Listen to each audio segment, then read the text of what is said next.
पेशा कानून एक्चुअल में एक ऐसा कानून है जो आपकी स्वायत्तता की बात करता है।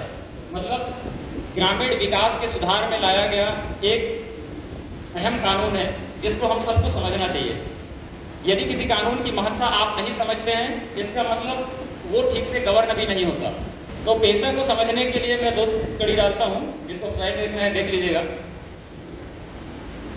90 के दशक में इस देश में 2 बड़े बदलाव हुए और उस 2 बड़े बदलाव को आपको समझना इसलिए जरूरी है क्योंकि तभी आप पेशा समझ पाएंगे। 1990 में एक उदारीकरण की नीति आई। उदारीकरण के नीति के चलते इस देश में अलग अलग एरियाओं के लिए अलग अलग नीति नियम और कानून हैं। उन कानूनों में शिथिलता लाते हुए जो कठोर कानून थे, उन कानूनों में शिथिलता लाते हुए, चाहे वो शिक्षा हो, स्वास्थ्य हो, रोजगार हो, चाहे उद्योग हो, धंधे हो, या पानी हो, बिजली हो, इन सारे चीजों में बहुत सारे कानूनी अड़चनें आती थी। उसको इस देश में उदारीकरण की नीति लाते हुए, उन कानूनों में संशोधन करते हुए उसको इधर लागू किया गया, जिसको हम उदारीकरण की नीति बोलते हैं। और मैं लास्ट में सम्मानीय मंच को यह भी बताना चाहूंगा कि वो उदारीकरण की नीति अभी वर्तमान स्थिति में क्या है। लेकिन एक दूसरा जो पक्ष है, हम दूसरे पक्ष की बात करेंगे। उसी 90 के दशक में इस देश में सत्ता के विकेंद्रीकरण को लाया गया और सत्ता के विकेंद्रीकरण को लाते हुए गांधी के सपनों का भारत। गांधी जी कहा करते थे कि यदि इस देश का विकास करना है तो ग्रामीण विकास से हो सकता है, और ग्रामीण विकास मतलब गांवों का देश। उनका यह मानना था उस समय कि एक केंद्र में रहकर सत्ता नहीं चलाई जा सकती। लेकिन जब संविधान बन रहा था और संविधान निर्मात्री सभाओं ने जब इस पर चर्चा किया, तो उसमें केवल आप संविधान पलट के देखेंगे तो केवल पंचायत के नाम पे केवल आर्टिकल 40 रखा गया, अनुच्छेद 40 में ही जगह दिया गया और सामान्य भाषा में लिख दिया गया कि जब भी राज्य सरकारें पंचायत का गठन करेंगी तो वह स्वायत्त शासन की इकाई के रूप में गठन किया जाएगा। आर्टिकल 40 में तब पंचायतें, जिला पंचायतें, जनपद पंचायतों का नाम नहीं था पूरे संविधान में। लेकिन उसी को 1990 के दशक में सत्ता का विकेंद्रीकरण किया गया। और सत्ता का विकेंद्रीकरण को सामान्य भाषा में समझना, जो निर्णय संसद लेता है, जो निर्णय विधानसभा लेता है, सेम वही निर्णय आप भी लेंगे तो हमें कोई आपत्ति नहीं होगी। यह होता है सत्ता का विकेंद्रीकरण। और जब हम ऐसा कहते हैं तो इसका मतलब जितने विषय होते हैं तो उस विषय का भी बंटवारा किया गया। तो जैसे केंद्र की सरकार को केंद्र के विषय पे कानून बनाने का अधिकार है, तो संघ सूची वाले में केंद्र सरकार बनाती है कानून।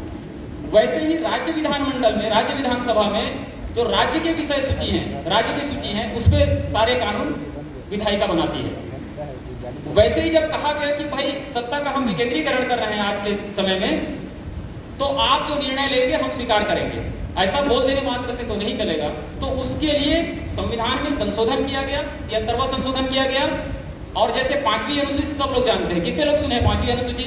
हाथ खड़े करेंगे, सब लोग जानते हैं। अच्छा, कितने लोग जानते हैं 11वीं अनुसूची? नहीं जानते। अच्छा, 2-4 लोग सुने होंगे। तो जैसे 5वीं, 6वीं, 7वीं, 8वीं, 9वीं, 10वीं, 11वीं, तो एक संविधान में संशोधन करते हुए 11वीं अनुसूची लाया गया। और 11वीं अनुसूची में 1 से लेकर 29 विषय दिए गए, 1 से लेकर 29 विषय दिए गए। और उसमें शिक्षा है, स्वास्थ्य है, सड़क है, पानी है, बिजली है, आपके सामाजिक सुरक्षा है, आपके प्रौढ़ शिक्षा है, आपके उद्योग धंधे हैं, सड़क है, पानी है, नहर है, नाली है, वो सारे विषय 29 विषय को बोला गया कि ये पंचायतों को हम देते हैं। पंचायत आप जैसा निर्णय लेंगे वही हमको मान्य होगा। मतलब आपको कहाँ चेक डैम बनाना है, कहाँ आपको सीसी रोड बनाना है, किसको पेंशन देना है, किसको इंदिरा आवास देना है, तय कौन करेगा? बोले आप लोग बैठ लें और आप लोग तय कर लें। ये मंशा है 73वां संशोधन, संविधान संशोधन का। और ऐसा 1992 में इस व्यवस्था को जब लागू किया जा रहा था तो उसमें त्रिस्तरीय पंचायत व्यवस्थाओं को जगह दी गई और पहली मर्तबा पूरे स्वतंत्र भारत में पहली मर्तबा ग्राम सभा को एक संवैधानिक दर्जा दिया गया। मतलब संविधान में लिखा गया उस शब्द को, उसके पहले ग्राम सभा नहीं था। 243 का देखेंगे तो उसकी परिभाषा दिया गया है ग्राम सभा का, और कहा गया कि सबसे नीचे में पंचायत रहेंगी, उसके ऊपर में जनपद पंचायत, उसके ऊपर में जिला पंचायत। और यह जो त्रिस्तरीय पंचायत व्यवस्था है वो 29 विषय मतलब 11वीं अनुसूची में जितना सूची दिया गया है उस पर यही लोग निर्णय लेंगे, ऐसा व्यवस्था दिया गया। और जब संसद में यह चर्चा चल रहा था तब लोकसभा में जितने लोग भी पेशा के ड्राफ्टिंग में रहे होंगे, उसके पहले 73वां संशोधन जब संशोधन हो रहा था तब यह देखा गया कि ये जो त्रिस्तरीय पंचायत व्यवस्था है वो 5वीं अनुसूची क्षेत्रों में लागू नहीं होगी। मैं सम्मानीय मंच से को थोड़ा से अवगत कराना चाहता हूं कि पेशा क्या है उसी को हमको समझना है। भाई संविधान ने कहा कि त्रिस्तरीय पंचायत व्यवस्था होगी जो पूरे देश में लागू होगी, लेकिन 5वीं अनुसूची क्षेत्र में लागू नहीं होगी। ये कहां लिखा है? संविधान में लिखा है। इस बात को हमको समझना है। इसका मतलब इस क्षेत्र में जनपद सदस्य नहीं होंगे, जिला पंचायत सदस्य नहीं होंगे और सरपंच भी नहीं होंगे, ऐसा संविधान में लिख दिया गया है 243 ड में।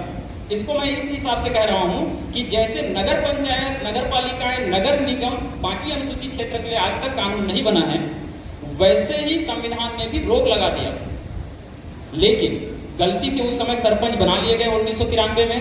तब मध्य प्रदेश का जमाना सुप्रीम कोर्ट चले गए और उन्होंने कहा कि ये जो मचांदुर से लेके, मैं उदाहरण दे रहा हूं, मचांदुर मतलब चारमा का एरिया और कोंटा बोले से जहां अपना 5वीं अनुसूची लास्ट होता है, तो उन्होंने कहा कि क्या कोंटा से लेके मचांदुर तक का कोई त्रिस्तरीय पंचायत व्यवस्था नहीं हो सकता था, आप गलत कर दिए। कोर्ट ने कहा कि ये गलत व्यवस्थाओं को कैसे सुधारा जा सकता है, पेशा को आपको समझना है। तब उस समय शासन में बैठे लोग ये सोचे कि ये तो गलत हो गया, अब इसको कैसे सुधारा जा सकता है। तो उस समय एक भुरिया कमेटी, आप सभी लोग सुने होंगे, भुरिया कमेटी सुने कि नहीं सुने? लगभग सभी जानते हैं।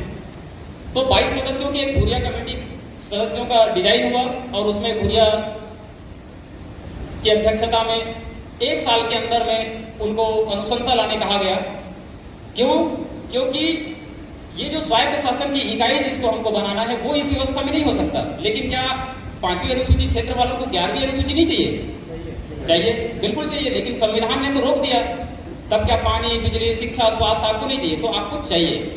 तो इनको चाहिए, तो उसके लिए भुरिया कमेटी ने एक अनुशंसा दिया। और अनुशंसा किसके लिए दिया बोलने से आगे के स्लाइड में है, वो अपवाद और रूपांतरण की सूची बनाता है भुरिया कमेटी। मतलब ये होगा तो इधर पंचायती राज लागू होगा, नहीं तो लागू नहीं होगा। मैं बात कर रहा हूं 1993 की। तो 1993 के कानून को इधर इस एरिया में विस्तार करने के लिए जो कानून लाया गया उसका नाम पेशा है। और ये पेशा आया भुरिया कमेटी के रिकमेंडेशन पे। और भुरिया कमेटी ने जो रिकमेंडेशन दिया वो दिया भारतीय संविधान के अनुच्छेद 243 ड के अनुसार।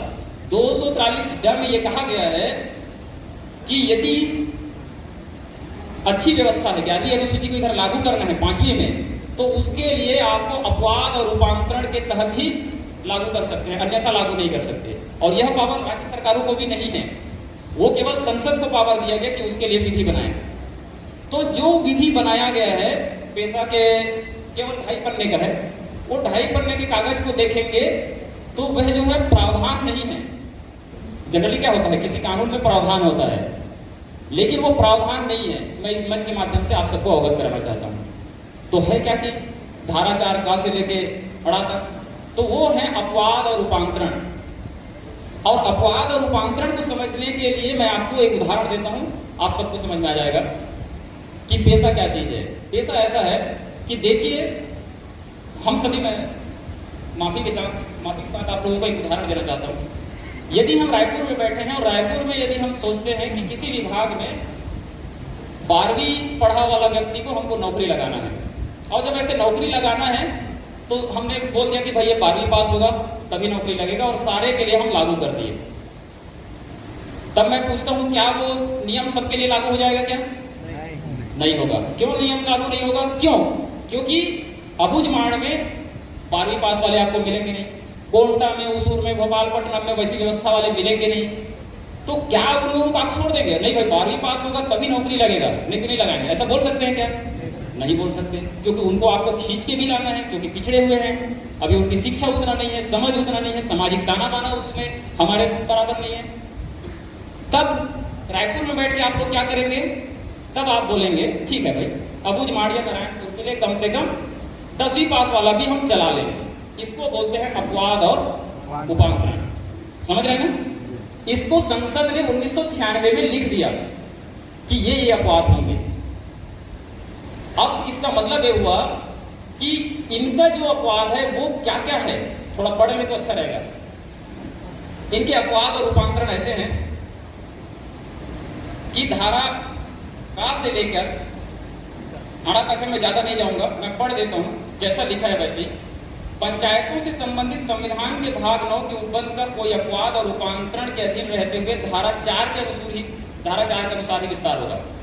अब ये धारा 4 को हम समझ लेते हैं, क्योंकि आप सभी सम्माननीय विधानसभा के सदस्य हैं, आप अपनी बात रखते हैं और इन सभी कानून और नियम के बारे में आप समझ रखते हैं, इसलिए इस बात को मैं इंगित कराना चाहता हूँ। धारा 4 कहता क्या है कि संविधान के भाग 9 में किसी बात के होते हुए राज्य का विधानमंडल मतलब विधानसभा उस भाग के अधीन ऐसी कोई विधि नहीं बनाएगा जो निम्नलिखित लक्षणों से असंगत हो। मतलब एक बड़ी बात है, कभी भी किसी कानून में ऐसा नहीं कहा गया कि विधानसभा ये कानून नहीं बना सकता, लेकिन ये यही एक ऐसा कानून है जिसमें लिखता है कि विधानसभा को पावर नहीं है। तो ये बड़ा सोचने वाली बात है। पहले कहा कि 11वीं अनुसूची आपको नहीं चाहिए, हम बिजली नहीं देंगे, पानी नहीं देंगे, शिक्षा नहीं देंगे।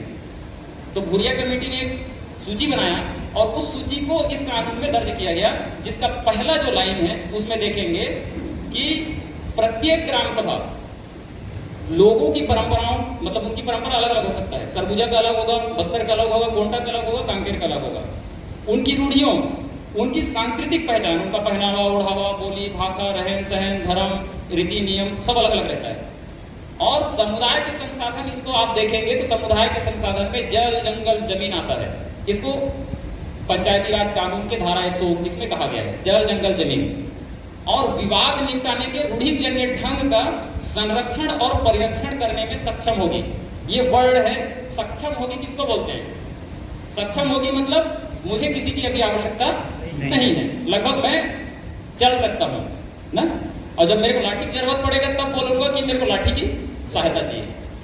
तो ये कानून कहता है कि ग्राम सभा अपने रीति नीति, रोटी बेटी, लेन देन, लड़ाई झगड़ा सब विवाद निपटाने में सक्षम है। और वो किस रीति से करेगा तो सामने लिखा है रूढ़िजन्य परंपरा के अनुसार। अब जैसे कोया कुटुंबा समाज में कोई रोटी बेटी का लेन देन हुआ तो कौन निपटाता है?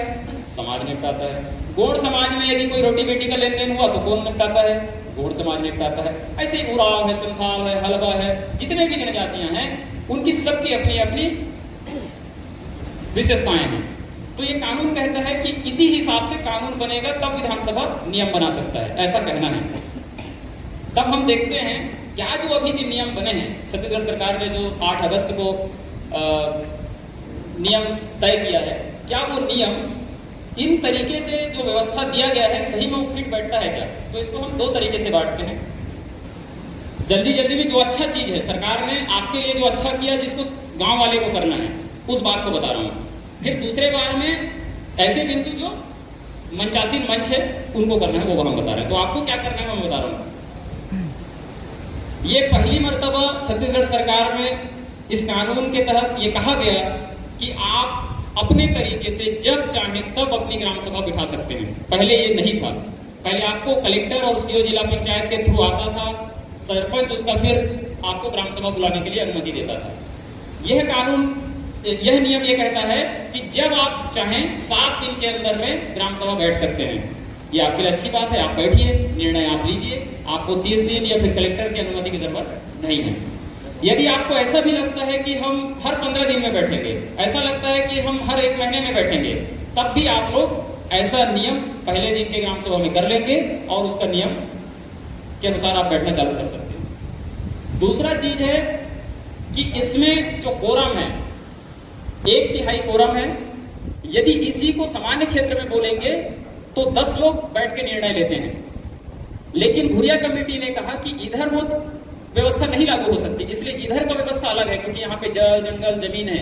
इनके पास अमूल्य संसाधन है, तो 10 लोग बैठ के निर्णय नहीं ले सकते। ले सकते हैं क्या? नहीं। और हम मानेंगे भी क्यों? 90 लोग। तो इन्होंने कहा कि कम से कम 1/3 लोग बैठेंगे तभी निर्णय होगा। लेकिन जब जल जंगल जमीन की बात होगा तब भी वही 33 लोग निर्णय ले लेंगे क्या? तब बोले नहीं, क्योंकि उसमें 50% लोग बैठेंगे तब जंगल के बारे में निर्णय लेंगे, तब खनिज के बारे में निर्णय लेंगे, तब गौड़ खनिज के बारे में निर्णय लेंगे। तो 50% कोरम का व्यवस्था इसमें किया गया। नेक्स्ट, ग्राम सभाओं का अध्यक्ष पहले की तरह ही है, लेकिन बाकी जगहों में सरपंच अध्यक्षता करते हैं। इस एरिया में सरपंच अध्यक्षता इसलिए नहीं कर सकते क्योंकि वो पंचायत के एग्जीक्यूटिव बॉडी के अध्यक्ष हैं। एग्जीक्यूटिव बॉडी मतलब क्रियान्वयन करने वाली एजेंसी, जिसको पंचायत बॉडी के नाम से जानते हैं, जिसमें एक सरपंच, उप सरपंच और सचिव मिलके, कुछ पंच मिलके बनते हैं। तो ग्राम सभा निर्णय लेगा, उस निर्णय को क्रियान्वयन करने के लिए आपकी पंचायत रहेंगी। जब ग्राम सभा होगा उस समय अध्यक्षता कौन करेगा?